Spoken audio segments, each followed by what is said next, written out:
Bonjour à toutes et à tous, bienvenue à la 4e édition des rendez-vous virtuels du pharmacien manager. Aujourd'hui, nous allons parler d'un sujet très important pour l'officine qui est relatif à la gestion de la relation client.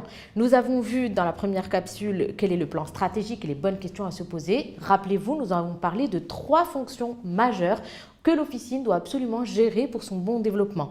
La première est la gestion financière et nous l'avons vu dans la seconde capsule avec les tableaux de bord. Et aujourd'hui, nous allons voir la fonction marketing qui est relative à la gestion de la relation client et pour laquelle la gestion de la relation client, dit aussi CRM, Customer Relationship Management en anglais, est un levier majeur pour bien se développer. Donc alors, quand on dit que la gestion de la relation client en pharmacie est un levier majeur, qu'est-ce que ça veut dire? Il y a des spécificités majeures qui sont que le patient est aussi un client. Nous allons voir ça un peu plus précisément dans les parties à venir. Donc cette capsule-là va se diviser en 3 parties essentiellement.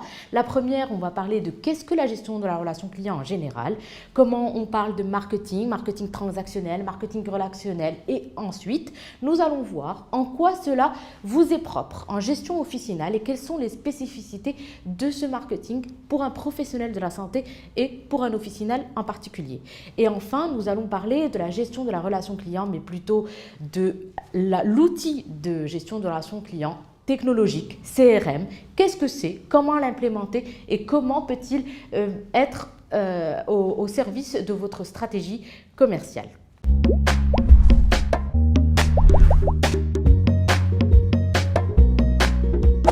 Alors, quand on dit gestion de la relation client, on parle à la fois d'un concept, d'une stratégie, mais également d'un outil technologique. Donc, c'est un concept, car c'est un concept qui est relatif à être centré sur un client, mais qui est également un patient. Aujourd'hui, le client est au centre de toutes les entreprises du monde. Il est vraiment le nerf de la guerre. Booster ses ventes, c'est l'objectif majeur de toute entreprise pour sa réussite. Le pharmacien est également un chef d'entreprise et le pharmacien manager doit absolument se concentrer sur le fait de combler les besoins de son client. Donc nous allons voir en quoi cela est-il très important. À l'époque, après la Seconde Guerre mondiale, on parlait de marketing transactionnel. Aujourd'hui, on parle plus de marketing relationnel. Effectivement, il suffisait d'avoir un bon produit, de le proposer, comme c'était le cas pour le monopole du médicament, et tout simplement le vendre. Le client va venir et puis va se servir étant donné que votre produit n'existe pas ailleurs. C'était l'exemple phare, on peut utiliser l'exemple phare de la voiture de Henry Ford, la Ford T noire. Dans les années 50, quand il a créé cette voiture, il avait comme objectif d'équiper tous les ménages pour qu'ils puissent se faire transporter d'un point A à un point B. Mais alors, aujourd'hui, la voiture, on n'a pas besoin d'avoir la même voiture noire pour tout le monde. Le client est beaucoup plus exigeant. Il a besoin d'une voiture customisée, d'une voiture de couleur, métallisée, avec des options. Eh bien, c'est exactement la même chose qui arrive un petit peu partout dans toutes les industries. Le client est beaucoup plus exigeant. Il a besoin de customisation, il a besoin de service, il a besoin d'être au centre de l'attention. On parle alors d'une stratégie d'intimité client. Aussi, on parle de 2 concepts majeurs dans la gestion de la relation client. Ses principaux objectifs, c'est 1, la connaissance de ses clients afin de les fidéliser, mais surtout et avant tout de les satisfaire. Donc, mais qu'est-ce que la satisfaction et qu'est-ce que la fidélisation? La satisfaction d'un client, c'est tout simplement de lui assurer que la transaction se passe bien à ce moment-là. Et donc, il a, juste après son passage à l'officine, une satisfaction sur le court terme. Par contre, quand on parle de fidélisation, on parle de psychologie, on parle d'attitude, on parle de relations sur le long terme. Le client a besoin d'avoir une relation affective avec l'entreprise, avec son pharmacien, avec laquelle c'est pour ça qu'il va revenir et qu'il va souhaiter revenir plusieurs fois le voir. Donc, ces concepts sont très très importants pour la gestion de la relation client. Alors, par rapport au marketing relationnel, et le marketing en général, généralement, quand on met en place une stratégie commerciale, on va réfléchir directement à un marketing mix. Mais qu'est-ce que le marketing mix? C'est les 4 P. Le P de produit, le P de prix, le P de place, c'est-à-dire distribution, où vos produits vont être distribués, et le P de promotion, c'est-à-dire le P de la communication, la publicité, comment vos produits vont être diffusés sur les réseaux sociaux, etc. Alors, pour le marketing en pharmacie, ce marketing mixte va légèrement être modifié. En effet, le produit est très important. Vous devez faire en sorte qu'il y ait de la disponibilité de ce produit, que les médicaments soient disponibles en stock et comblent les besoins de vos patients. Par rapport au prix, il faut que les prix des médicaments soient corrects, comme les prix réglementés, mais il y a des possibilités de flexibilité sur les autres prix, donc des produits non réglementés, comme les produits de parapharmacie, de puériculture, d'aromathérapie, de cosmétologie et j'en passe. En fonction de ces prix-là, vous pouvez éventuellement faire un peu plus d'attractivité pour votre client.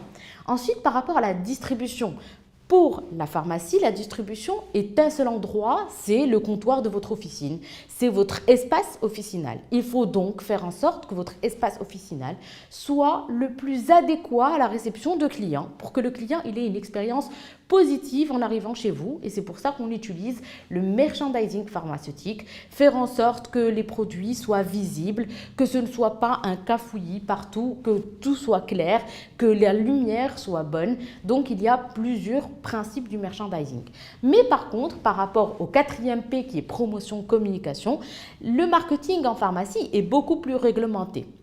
Mais bien qu'il soit réglementé, il y a la possibilité d'agir sur les 3 premiers P qui sont produits, prix et place. Alors, nous allons voir comment la pharmacie peut s'adapter dans son marketing et dans la gestion de sa relation client pour améliorer sa stratégie commerciale en se basant sur ces 3 P-là. En effet, la première des choses à prendre en compte quand on met en place une gestion de la relation client correcte, c'est de se mettre dans la peau de son patient.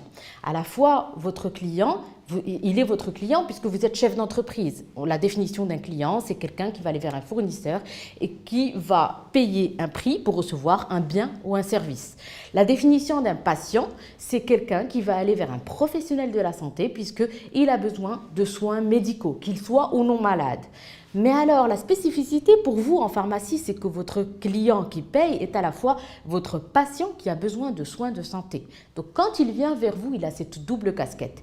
Et quand vous le recevez, vous avez également une double casquette. Celle, d'une part, de chef d'entreprise qui doit assurer la rentabilité de ses ventes et de l'économie de sa société, mais également celle de professionnel de la santé qui doit assurer une qualité de service, de conseil et de soins pour son patient. Donc, quand vous faites la gestion de la relation client, n'oubliez pas de garder en tête cette spécificité majeure et cette double casquette que vous devez revêtir lors de la visite de votre patient.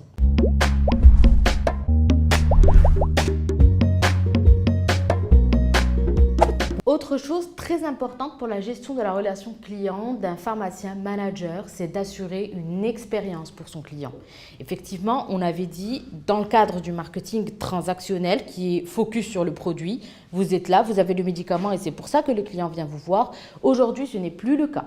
Le consommateur est aujourd'hui très informé. On dit qu'il est digital native, c'est-à-dire qu'avant même d'arriver chez vous, il sait exactement ce qu'il veut et il attend de vous de co-construire son besoin. C'est-à-dire qu'il a besoin de conseils, il a besoin de qualité de service. Il vient, il est informé, il sait généralement quel médicament il va prendre et il vient vers vous pour s'assurer de ce que son médecin lui a dit ou de ce qu'il a lu sur Internet, d'avoir beaucoup plus de conseils. Donc, le fait que vous ayez la disponibilité du produit qui est le médicament n'est plus suffisant aujourd'hui. Aujourd'hui, la raison d'être et la raison d'être d'une entreprise, comme l'avait dit Theodore Levitt, grand chercheur en marketing, c'est le client.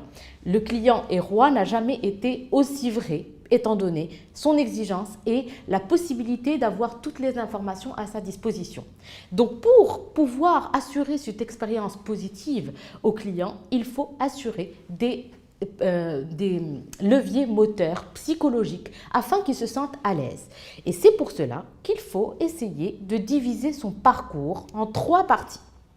En vous mettant dans la peau de votre client, pour assurer une expérience positive, vous devez vous dire, avant qu'il se rende à ma pharmacie, avant qu'il visite ma pharmacie, de quoi a-t-il besoin ? et comment va-t-il être attiré plutôt par ma pharmacie plutôt qu'une autre? Pendant sa visite, comment je peux faire en sorte que son expérience soit la plus positive possible afin qu'il revienne? Et enfin, la troisième partie du parcours, c'est le service après-vente, c'est-à-dire après sa visite, quand il rentre chez lui, est-ce que le client va souhaiter revenir? Il va avoir un souvenir positif de ma visite à ma pharmacie et est-ce qu'il va parler positivement de ma pharmacie à son entourage? Alors, pour résumer ces trois parties, c'est un petit peu les trois challenges d'une entreprise en général. Le premier challenge d'une entreprise, c'est de trouver un client. On parle alors de prospection. Mais par rapport à l'activité officinale, il est un petit peu difficile de faire de la prospection puisque le fait qu'un client vienne chez vous, un potentiel client, donc un prospect, dépend énormément de votre zone de chalandise, de votre emplacement géographique et c'est pour ça qu'on conseille de faire du géo-merchandising. Donc en fonction de votre emplacement géographique, vous devez absolument connaître quel type de client vous allez recevoir. Et c'est comme ça que vous pouvez faire de la prospection indirecte. En effet, quand vous allez proposer des produits qui correspondent beaucoup plus à la typologie de clientèle qui est susceptible de venir à votre pharmacie, vous aurez plus de chances de convertir ce prospect en réel client lors de sa visite. Aussi, quand le client rentre chez vous et qu'il vous rend visite en pharmacie, il faut absolument faire en sorte d'avoir des bonnes pratiques. Les bonnes pratiques sont les suivantes. On peut utiliser la méthode SONCAS qui permet de connaître quelles sont ses motivations, quels sont les motifs qui vont le pousser à acheter au sein de votre pharmacie plutôt qu'une autre. Aussi, dans cette première partie qu'on appelle le parcours du client, qui est de trouver ce client qui n'est pas encore réel mais qui est un prospect, il faut absolument assurer deux qualités à votre pharmacie. La proximité et l'accès. La proximité et l'accès sont généralement deux conditions phares qui vont pousser un prospect à pousser les portes de votre pharmacie, c'est-à-dire soit c'est à côté de ses locaux bureaux et donc il est de passage par ici, soit vous êtes une pharmacie dans un quartier résidentiel et donc vous êtes la pharmacie de famille et là la proximité fait que il sera amené à revenir, mais aussi la facilité d'accès. Assurez-vous, par exemple, d'avoir des places de stationnement, si possible, faciles devant chez vous. Ou encore, le fait d'être dans un centre commercial permet également d'assurer une certaine fluidité par rapport à la zone de chalandise.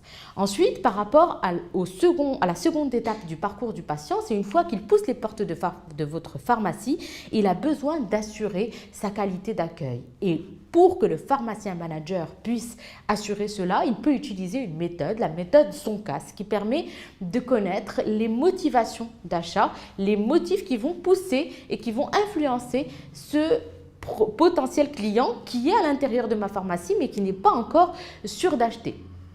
Pour certains, il y a un besoin de sécurité et donc ils sont là parce qu'ils ont besoin d'une relation de confiance avec le pharmacien.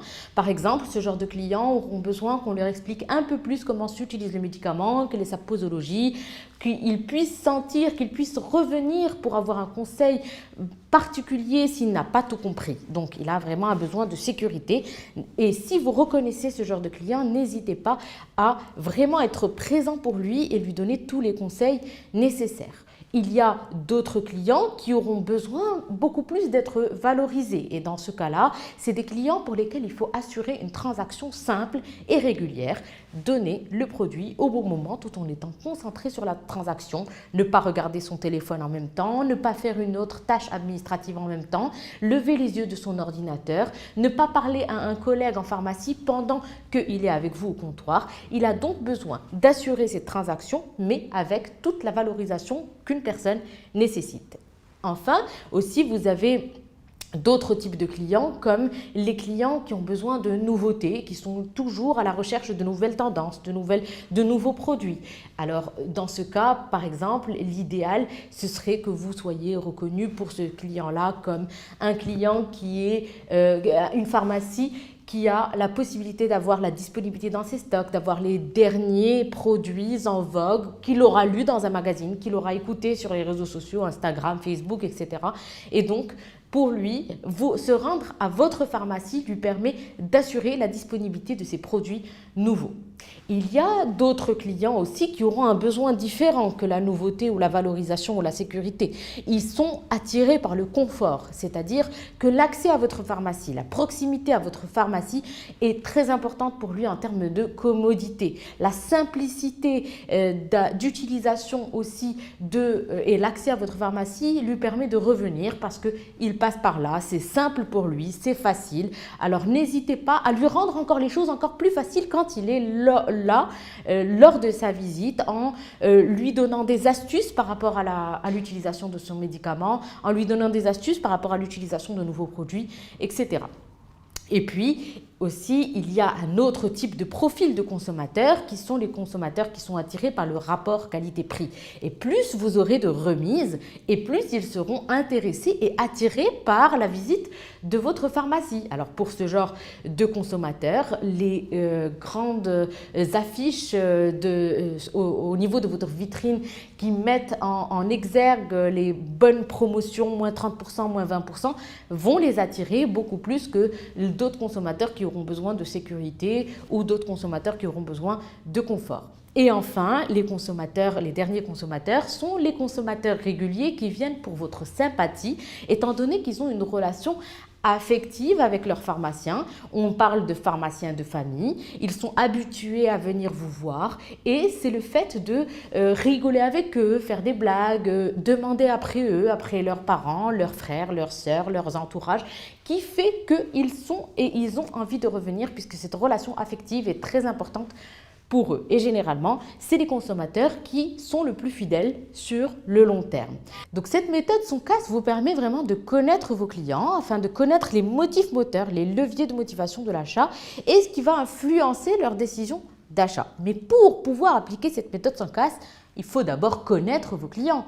Si vous n'avez pas au même titre que vous avez une liste de votre produit, de votre portefeuille produit pour faire votre inventaire de stock, vous devez absolument avoir une liste de votre portefeuille client.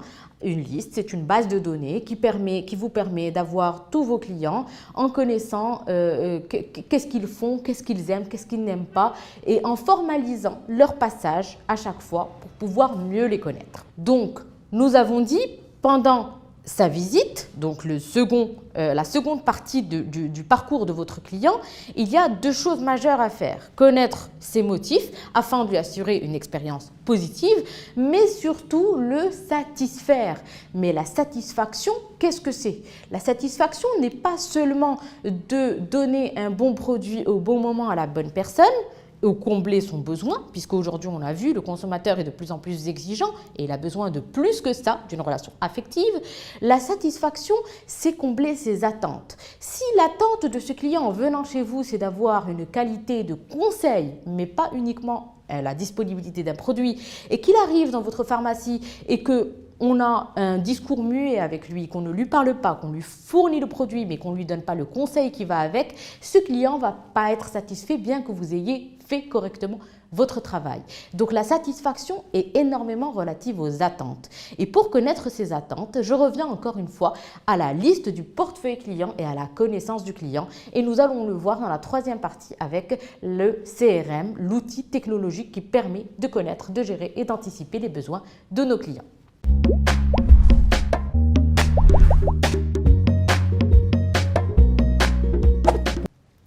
Par rapport à la troisième partie du parcours du client, c'est après sa visite. Il est sorti de votre pharmacie, donc vous n'avez plus vraiment la possibilité de gérer ses émotions, de répondre à ses motifs d'achat, à ses besoins. Vous devez faire en sorte que cette expérience soit tellement positive qu'il en garde un excellent souvenir. Bien que ça vous paraisse très simple à faire, ce n'est qu'une visite.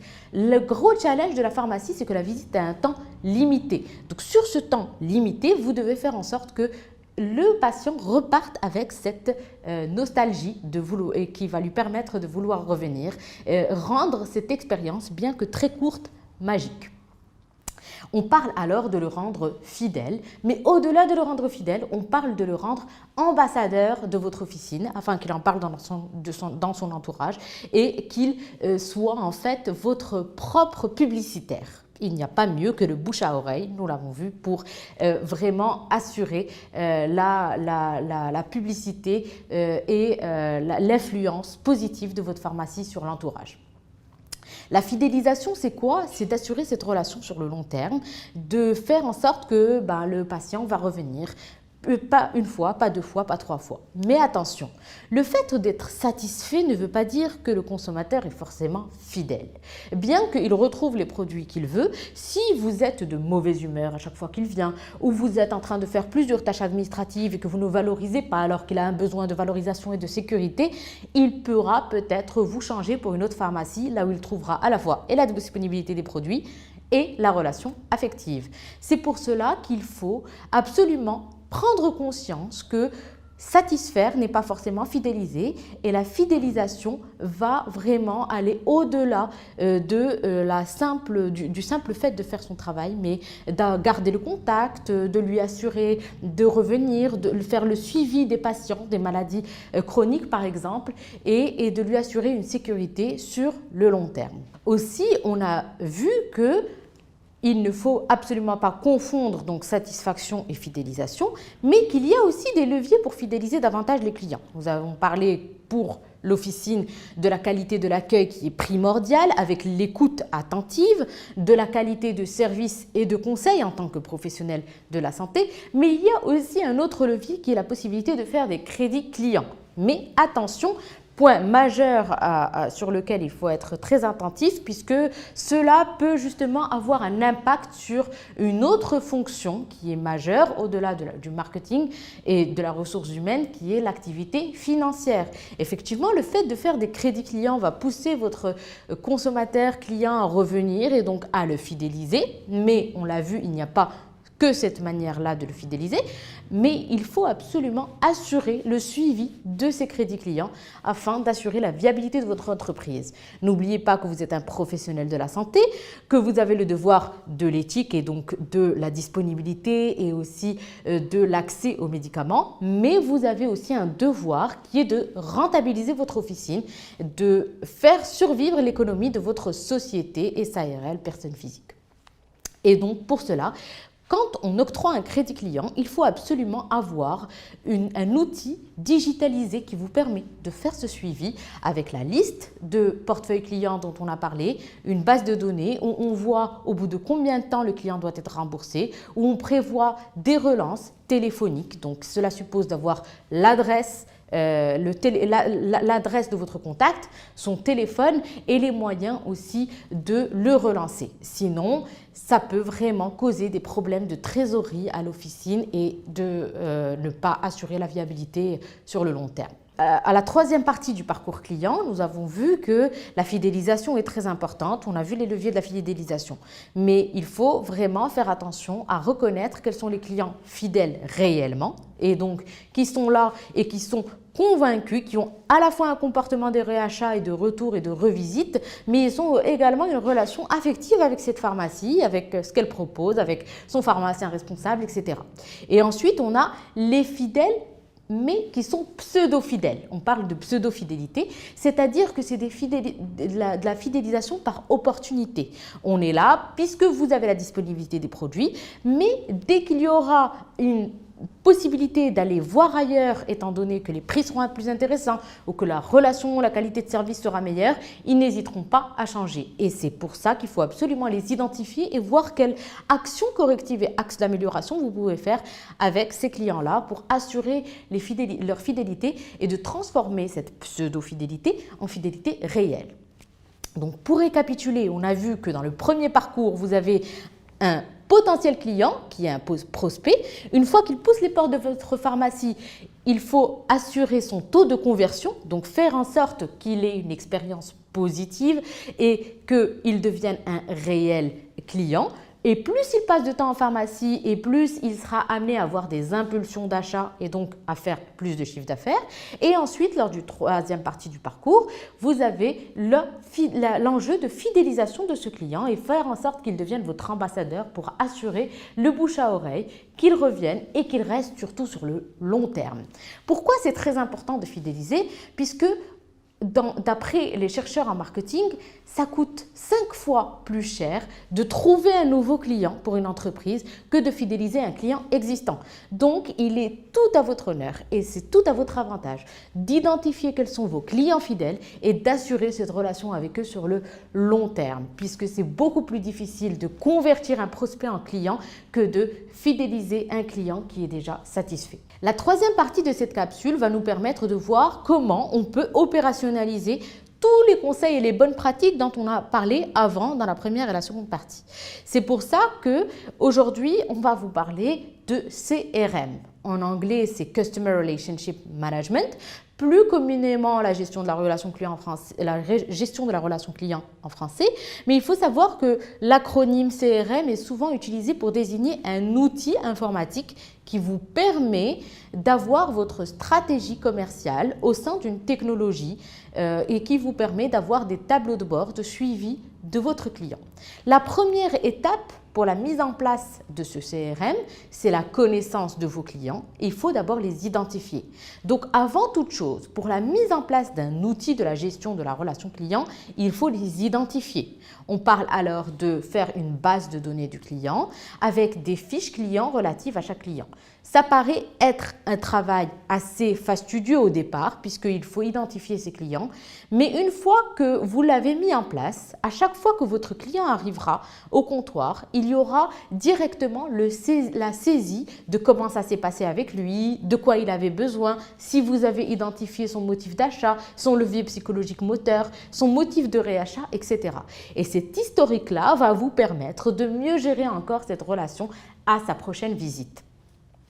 Donc, la première des choses à faire, c'est d'identifier ses clients en recueillant à chaque fois qu'ils vous visitent leur adresse email, leur adresse postale, leur numéro de téléphone, à quel type de clients ils correspondent, qu'est-ce qu'ils prennent comme produit et d'habitude, quels ont été leurs achats, etc.